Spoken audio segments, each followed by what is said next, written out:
and then you can kind of build around that. Rule number 2 is prioritizing strength training. My second rule is about movement and more specifically weight training. When you are losing weight quickly, you are running the risk of losing muscle mass along with the fat loss. And so your best defense against this is going to be weight training.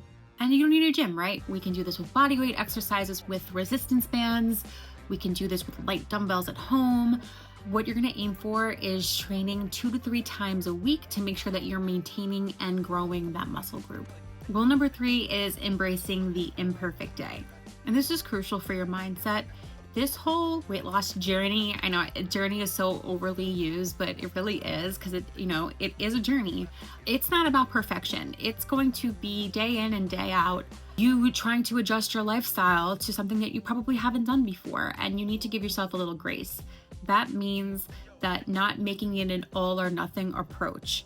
There's gonna be days where you are not gonna work out, where you're not gonna be hitting protein goals or nutrition goals. There's gonna be days where you're gonna want to have comfort food. All of that is okay, and all of it is actually, all of it's more than okay. And instead of letting that one bad meal or that one bad day or week derail your progress, you have to just get back on and just keep going. Perfection is going to keep you from progress. And the point is to just get yourself back on track on that next meal or on that next day. You don't need to wait for the week to be over or the month to be over. And self-compassion is key on this. And then rule number 4 is choose slowly and stop when you're 80% full. I talked about how these medications slow your digestion in another video, but essentially eating too quickly can really lead to discomfort and sometimes some GI issues. So for me, I had to basically learn how to and then practice mindful eating, sort of not being a gabon. Let's get back to that gabagool. Okay. And throwing it all down as fast as I could, putting the fork down in between bites, savoring the meal, making it a moment and trying not to multitask and just be eating at the same time as doing something else. Also, the Japanese culture has something great that they call hara-hachi-bu, which is basically eat until you're 80% full. Essentially, what you're gonna do is really learn about your hunger cues and learning when you are almost reaching that full point and to stop when you are slightly before that. My 5th rule, and this is crucial for my mindset, was finding a non-food coping mechanism. You hear me? A lot of people, food can be a stress relief, right?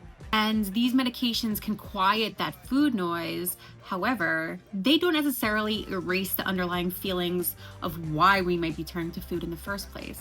So here's where you can identify healthy alternatives.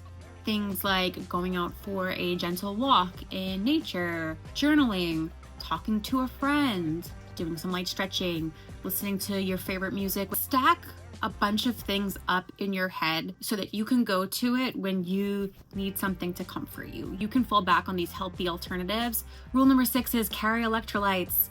Now, I've gone from being the person that used to need electrolytes after a heavy weekend of drinking to being a person that doesn't really drink at all anymore. However, electrolytes are still super crucial. In fact, it's necessary when you are taking a GLP-1. Some of the side effects of this medication can be nausea, and a reduced appetite can sometimes lead to dehydration, which will just make you feel worse. To combat that, try to get in as much hydration as possible by drinking water, of course, and then additionally trying to supplement with hydration packets. So keep a sugar-free electrolyte powder or tablets handy. Add them to your water, especially on injection days, and you will see a surprising difference in how you feel. And for rule number 7 is listening to your body. There are going to be days, like I said, where you are going to not want to be moving around, and that's okay. Part of this medication is learning about your body, again, from the beginning. And for me, after my injection, around 24 hours after I would take it, I would start to not feel great. And on those days, I wasn't pushing myself. You know what I'm saying? Don't force yourself to do things just because you feel like you have to or because they're on the calendar. Learn how to say no, even saying no to yourself. Pushing through discomfort when your body needs rest is counterproductive. Prioritizing rest and gentle movement, like some stretching or a yoga flow, can really help. And if that's all you can manage, that's all you're gonna manage. Self-care over strict schedules, baby. Rule number 8 is controversial, but it is celebrating non-scale victories. The number on the scale is really just one piece of the puzzle. It does not account for muscle mass, amount of fat that you have, the amount of water that you're retaining at the time. There's so many different factors that play into that number, and you cannot base your entire scale of happiness or worth or success just on that. There are other ways that you can measure success. Are your clothes fitting better? Do you have more energy? Are you getting better sleep? Are you moving with less pain in your joints? Are you not winded now when you get to the top of the A train stairs at Rockaway Boulevard? All of those things are non-scale victories. And most importantly, try to keep track of those things. If you have a journal and you're already journaling, that's great. I would throw in a couple of things in there about how proud of yourself you are when those things happen to you. Keeping a gratitude journal in general is always something that I recommend to people because it helps you keep your head above water when things feel overwhelming. And I'm sure many people feel like that lately. It's like... So yeah, make sure that you're journaling and you're keeping track of these non-scale victories because that number on the scale really is just one piece of the puzzle. Rule number 9 is besides protein is prioritizing fiber-rich foods. Now, I know that we all know that these GLP-1 medications can cause some GI issues, and constipation can be a common side effect because it slows down your digestion. Fiber is your friend here. Like, I don't mean just chugging a fiber powder drink either. I mean loading up on fiber-rich foods, things like fruits, vegetables, whole grains. These things are going to keep things moving a little bit smoother. And finally, number 10, and this is probably the most important tip that I'm going to give you, is get a therapist. For many people, including myself, food noise is a constant companion that you have in your head as you go about your daily life. And when that noise is gone and you are kind of left to your own devices for a while, it can be a little unsettling. I always recommend finding a therapist. I mean, in general, whether you're going through a weight loss journey or not, therapy is always helpful, especially for you men. Go to therapy. Especially for